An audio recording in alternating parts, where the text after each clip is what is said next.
মানুষকে, আল্লাহ নবী বলেন, মানুষকে জাহান্নামে নিক্ষেপ করবে তার জিহ্বার অর্জিত অনিষ্ট।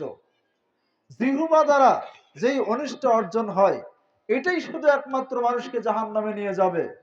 এছাড়া আর কি কারণে মানুষ জাহান্নামে যাবে? সম্মানিত উপস্থিতি, এই জন্য আমি সতর্ক সাবধান করে দিচ্ছি যে আপনার আমার প্রত্যেকটা কথা যেন উপদেশমূলক হয়, দুনিয়া আখিরাতের জন্য উপকারী হয়।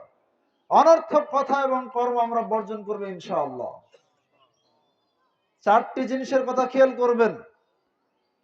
একটা হলো ফজলুত তাআমি ওয়াশ শারাব, অতিরিক্ত পান ভোজন, অতিরিক্ত খাওয়া, অতিরিক্ত পান করা।